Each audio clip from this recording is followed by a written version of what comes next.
Hello everyone, welcome back my YouTube channel. My name is Anil Singh Rajput. आज की इस video में हम एलसीएम लघुत्तम समावर्त को पढ़ने वाले हैं।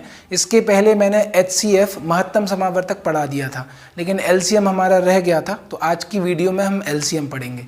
एलसीएम क्यों पढ़ना ज़रूरी है, इसका कहाँ कहाँ पर यूज़ होता है, एलसीएम की परिभाषा क्या है, सारा कुछ हम इस वीडियो में जानेंगे। और इस वीडियो के बाद मैं आपको ज्यामिति के ऊपर एक सीरीज़ लेकर आऊँगा, जिसमें मैं त्रिभुज के बारे में, चतुर्भुज के बारे में, एंगल्स के बारे में, है ना, मतलब कोण, ट्रायंगल और क्वाड्रिलेटरल सारा कुछ हम पढ़ेंगे।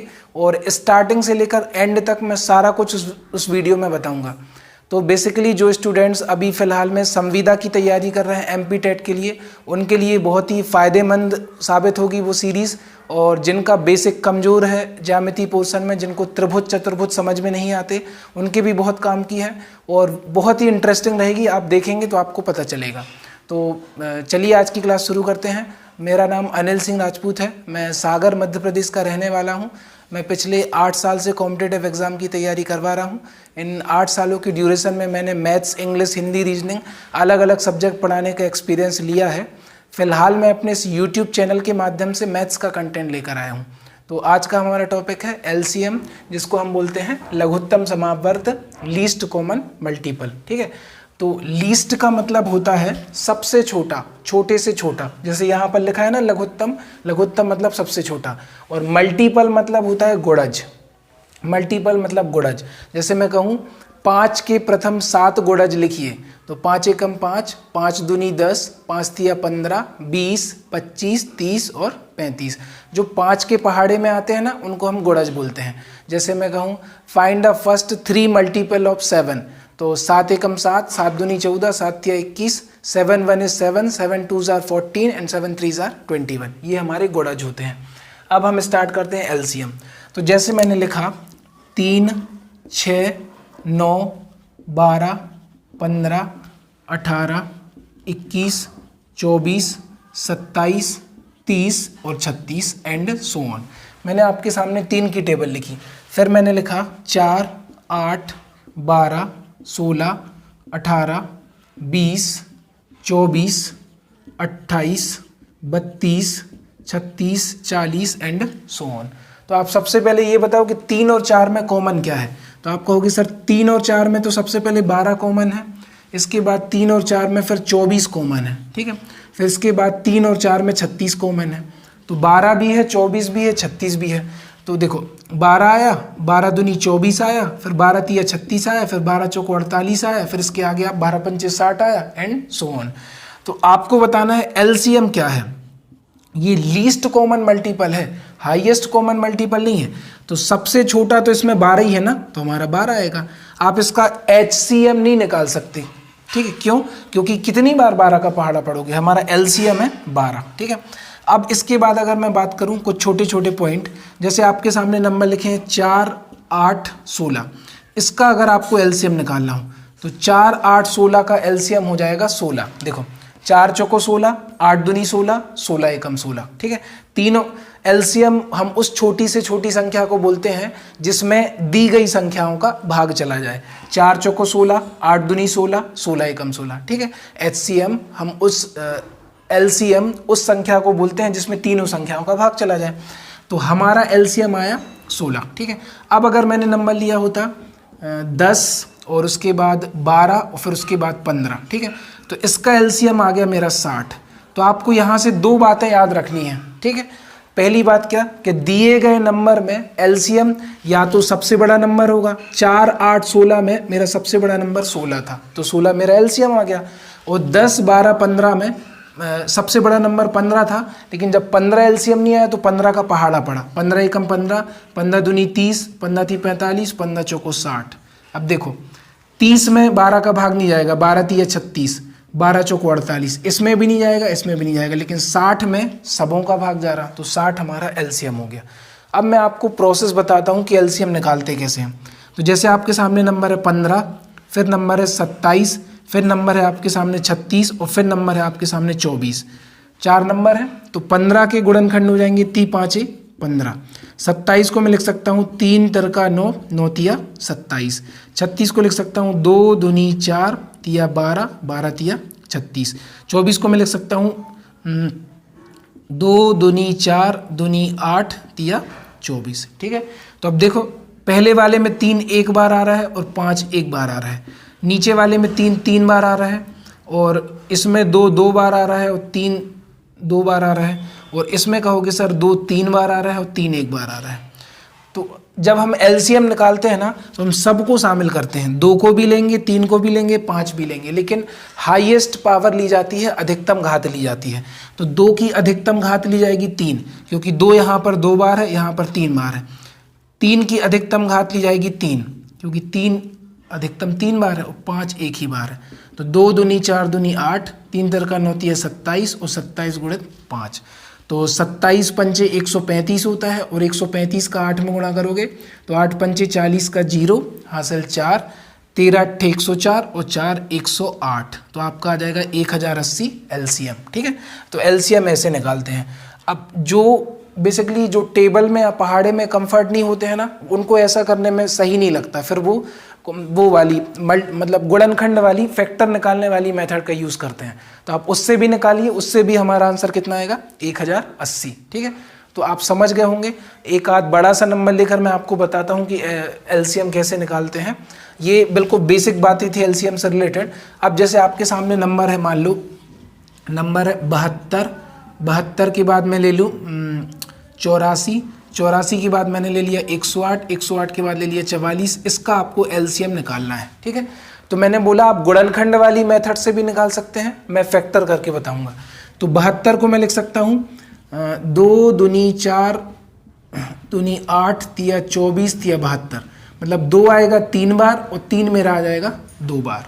ठीक है, और 84 को मैं लिख सकता हूँ 2 दूनी 4 तिया 12 सत्ते 84, तो 2 इसमें 2 बार आ जाएगा, गुणित 3 गुणित 7। ठीक है, इसके बाद 108 को मैं क्या लिखूंगा कि 2 दूनी 4 तिया 12 तिया 36 तिया 108, 2 इसमें 2 बार आ गया और 3 इसमें 3 बार आ गया। ठीक है, और 144 को मैं लिख सकता हूँ 2 दूनी 4 दूनी 8 दूनी 16 तिया 48, 48 तिया 144, यानी कि 2 4 बार आ गया और 3 2 बार आ गया। आप एक बार फिर से देख लो, 72 को मैं जानता हूँ 8 नाम 72, तो 2 दूनी 4 दूनी 8, 3 तिरका 9, 8 नाम 72, 2 आ गया 3 बार, 3 आ गया 2 बार। 84 को मैं जानता हूँ 12 सत्ते 84, तो 2 दूनी 4 तिया 12 सत्ते 84, 2 आ गया 2 बार, गुणित 3 गुणित 7।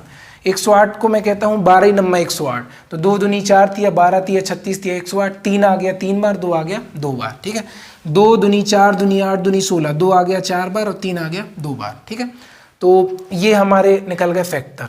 अब इसमें अपन जब एलसीएम निकालते हैं ना, तो एलसीएम की हम हाईएस्ट पावर लेते हैं, अधिकतम घात देखते हैं। तो देखो 2 यहाँ पर 3 बार है, 2 यहाँ पर 2 बार है, 2 यहाँ पर 2 बार है, 2 यहाँ पर 4 बार है, तो 2 को लिया जाएगा 4 बार इंटू 3 यहाँ पर 2 बार है, 3 यहाँ पर 1 बार है, 3 यहाँ पर 3 बार है, 3 यहाँ पर 2 बार है, तो 3 को लिया जाएगा 3 बार इंटू, अब क्या बचा 2 हो गया 3 हो गया, अब हमारा बचा 7, तो 7 को लिया जाएगा 1 बार, 7 आ जाएगा आपका 1 बार, है ना। तो देखो 2 का 4 बार गुणा करोगे तो 2 दूनी 4 दूनी 8 दूनी 16 और 3 तिरका 9 तिया 27 और 27 गुणित 7। तो सबसे पहले आप इनका गुणा कर लो, तो 7 सतैया 49 की 9 हासिल 4, 7 दूनी 14 और 4 18, 16 से गुणा कर लो तो देखो 16 नंबर 144 की 4 हासिल 14, 16 अट्ठे 128 और 14 42 की 2 हासिल 14, 16 एकम 16, 16 और 14 कितना आ गया 30। एक बार क्रॉस चेक कर लेते हैं क्योंकि कभी कभी मिस्टेक हो जाता है जल्दी जल्दी में। 7 सतैया 49 की 9 हासिल 4, 7 दूनी 14 4 18, 16 नंबर 144 की 4 हासिल 14, 16 अट्ठे 128 और 14 142 की 2 हासिल 14, 16 एकम 16 और 14 30। तो इसका आंसर आ गया 3024। आई होप आप एलसीएम निकालना सीख गए होंगे। अगर आपको ऐसे में दिक्कत है ना, तो आप ये वाली फैक्टर वाली मेथड से निकालिए, आपका आंसर यही आएगा। लेकिन एलसीएम का बहुत ही वाइड यूज़ है। अभी इसके आगे मैं कुछ और वैरायटी कुछ और सवाल कराऊंगा तो आपको समझ में आएगा। आई होप आपको समझ में आया होगा अभी तक जो अपन ने पढ़ा है। इसके आगे का भी अपन डिस्कस करते हैं। चलिए इसके अगले टाइप के क्वेश्चन डिस्कस करते हैं। जैसे आपके सामने भिन्न वाले सवाल लिखे हुए हैं, जैसे लिखा है 11/14 है ना, उसके बाद लिखा हुआ है 22/35, फिर लिखा हुआ है 44/63 और फिर लिखा है 55/42। ठीक है, इस तरीके के सवाल का, इस क्वेश्चन का आपको एलसीएम निकालना है। क्या निकालना है? एलसीएम। तो हम क्या करेंगे, ऊपर वाले नंबर जो है ना हमारे 11, 22, 44, 55, उसका हम एलसीएम निकालेंगे, और नीचे के नंबर 14, 35, 63, 42, इसका हम एचसीएफ निकालेंगे। मतलब 11, 22, 44 और 55, इसका निकलेगा अपना एलसीएम।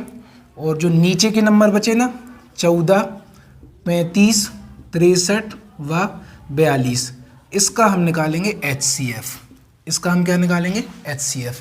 तो कैसे निकलेगा? अब देखो, अगर इसी क्वेश्चन में एचसीएफ पूछा होता तो ऊपर वाले नंबर का एचसीएफ निकलता, नीचे का एलसीएम निकलता। जो कुछ भी सवाल में पूछा गया है ना वो ऊपर वाले नंबर का निकलेगा। तो इस 14 को मैं लिख सकता हूँ 7 × 2, ठीक है। 35 को मैं लिख सकता हूँ 7 × 35, 63 को मैं लिख सकता हूँ 7 × 21 × 63, और इसको मैं लिख सकता हूँ 7 दूनी 14 और 14 × 42। ठीक है, तो आप कहोगे सर इसके पास भी 7 है, यहाँ पर भी 7 है, यहाँ पर भी 7 है, यहाँ पर भी 7 है, और कोई नंबर कॉमन नहीं है। 2 यहाँ पर है तो यहाँ पर नहीं है, 5 यहाँ है तो यहाँ नहीं है, 3 यहाँ है तो इन दोनों में नहीं है। तो कॉमन हमारे पास आ गया 7, तो महत्तम समावर्तक एचसीएफ आ गया 7।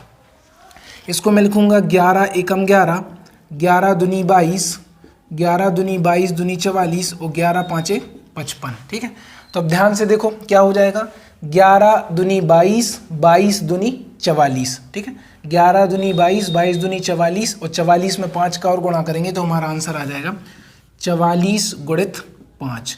तो 5 चौको 20 का 0 हासिल 2, 5 चौको 20 और 2 22, 220/7 आपका इस क्वेश्चन का आंसर है। फिर से देखो, लघुत्तम में सब कुछ लेते हैं तो 11 सबके पास है ना, तो मैंने एक बार 11 को ले लिया। फिर देखो 2 बार लिया जाएगा, एक बार है 2 बार है तो ज़्यादा बार लिया जाता है। तो 11 दूनी 22 दूनी 44 और 44 पंचे किया तो 220, 220/7 आ गया। अब इस तरीके के क्वेश्चन जैसे हमने लिखा 1/2, 3/4 और 6/5, इस तरीके के क्वेश्चन भी आपको एलसीएम से करने होते हैं और आप उसमें फंसते हैं। तो 5, 4 और 2 का अगर आप एलसीएम निकालेंगे ना तो एलसीएम आ जाएगा 20। मुझे कैसे पता चल गया 20? 2, 4, 5 में बड़ा नंबर 5 है ना, तो 5 के पहाड़े में एलसीएम आएगा। 5 एकम 5, 5 दूनी 10, 5 तिया 15, 5 चौको 20। और 20 ही क्यों आएगा? क्योंकि ये सबसे डिवाइड हो रहा, 2 दहम 20, 4 पंचे 20 और 5 चौको 20। तो अब करते क्या है, इस 20 में 2 का भाग दो तो 2 दहम 20, 10 का 1 से गुणा करो तो 10 एकम 10। अब बीच में लगा है प्लस तो प्लस लगा दो। अब इस 4 का भाग दो इसमें तो 4 पंचे 20, 5 का 3 से गुणा करो तो 5 तिया 15 कर दो, प्लस 5 का इसमें भाग दो तो 5 चौको 20, 4 आ गया, 4 छिंग 24। ठीक है, 4 छिंग 24। तो अपना बना 15 और 10 25, 25 और 24 49, तो 49/20 हमारा फाइनल आंसर आ गया। फिर से देख लो, 2, 4, 5 का एलसीएम आता है 20, 2 दहम 20, 10 बार भाग गया, 10 का 1 से गुणा करो, 10 एकम 10, बीच में लगा दो प्लस, 4 पंचे 20, 5 तिया 15, 5 चौको 20, 6 चौको 24। तो आपका आ गया 49/20, 49/20 आपका इस क्वेश्चन का आंसर है। ठीक है, अब एक पॉइंट वाला क्वेश्चन भी अपन देखते हैं। तो जैसे मान के चलो आपके सामने नंबर है 0.36, 1.2 और 4.8 का आप एलसीएम निकाल कर बताओ एलसीएम क्या होता है। तो इसको मैं लिख सकता हूँ 36/100। क्यों? दशमलव के बाद 2 नंबर है ना, तो दशमलव हटेगा, पॉइंट हटेगा, नीचे 2 जीरो आ जाएंगे। इसको मैं लिख सकता हूँ 12/10, दशमलव के बाद 1 नंबर है, पॉइंट के बाद 1 नंबर है तो 1 जीरो आ जाएगा। इसको मैं लिख सकता हूँ 48/10, पॉइंट के बाद 1 नंबर है तो 1 जीरो आ जाएगा। ठीक है, 4 से कटेगा तो 4 नाम 36, 4 25 100, 9/25 आ गया। 2 छिंग 12, 2 पंचे 10, ये कट गया। ये 2 से कटेगा तो 24/5। अब इसका अपन एलसीएम निकालेंगे। तो अभी मैंने भिन्न वाले सवालों का आपको सॉल्व करके बताया। तो ऊपर के नंबर क्या है 9, 6, 24, इसका आप निकालोगे एलसीएम। नीचे का नंबर है 25, 5 और 5, इसका आप निकालोगे एचसीएफ, है ना। तो 9 6 24 का जब आप एलसीएम निकालोगे ना, तो आप गुणनखंड वाली मेथड से निकाल लो। 9 6 24 मुझे तो डायरेक्ट दिख रहा है 72 हो जाएगा। कैसे दिख रहा है? मैंने आपको बताया था 9 6 24 में सबसे बड़ा नंबर क्या है? 24। तो या तो एलसीएम सबसे बड़ा नंबर होगा या उसके पहाड़े में आएगा। तो देखो 9 8 72, 12 6 72, 24 3 72, और नीचे केवल 5 कॉमन आ रहा। 5 एकम 5, 5 एकम 5, 5 25, तो नीचे से आ जाएगा 5 कॉमन। अब इसको काट दो तो 5 एकम 5 बचा 2, 5 चौको 20 बचा 2, 5 चौको 20, 14.4 आपका आंसर आ गया। मैंने आपको सारी वैरायटी कवर करा दी। जितने भी क्वेश्चन, जितने भी टाइप एलसीएम में बनते हैं, सारा कुछ हमने कवर कर लिया। इसके बाद भी अगर आपको कोई भी डाउट रहता है तो आप कमेंट करके बताइए कि सर मुझे यहाँ पर समझ में नहीं आया था, तो मैं प्रॉब्लम को सॉर्ट आउट करने की मैं कोशिश करूँगा। और मैं अपने डिस्क्रिप्शन में अपने प्लेलिस्ट की लिंक शेयर कर दूंगा, तो आप मेरी बेसिक लेक्चर्स की प्लेलिस्ट को देखकर अपनी मैथ्स को स्ट्रॉन्ग कर सकते हैं। और मैं अपने टेलीग्राम चैनल की भी लिंक शेयर कर दूंगा। उस टेलीग्राम चैनल में एग्जाम से रिलेटेड नोटिफिकेशन और अगली वीडियो क्या होने वाली है उसकी नोटिफिकेशन आपको मिल जाया करेगी। तो आप मेरे टेलीग्राम चैनल से भी जुड़ सकते हैं। और लास्ट में मैं आपसे इतना कहूँगा कि आप इस वीडियो को शेयर करिए। जितना ज़्यादा लोगों को शेयर करेंगे, जितना पढ़ने वाले लोगों के साथ शेयर करेंगे, उतना मुझे पढ़ाने का लगेगा ना कि मैं मेहनत कर रहा हूँ तो लोगों तक पहुँच रहा है। तो आप लोगों तक वीडियो शेयर करिए, और अगर आपको वीडियो पसंद आया है तो आप सब्सक्राइब करिए। Thank you so much. मिलते हैं नेक्स्ट वीडियो में। धन्यवाद।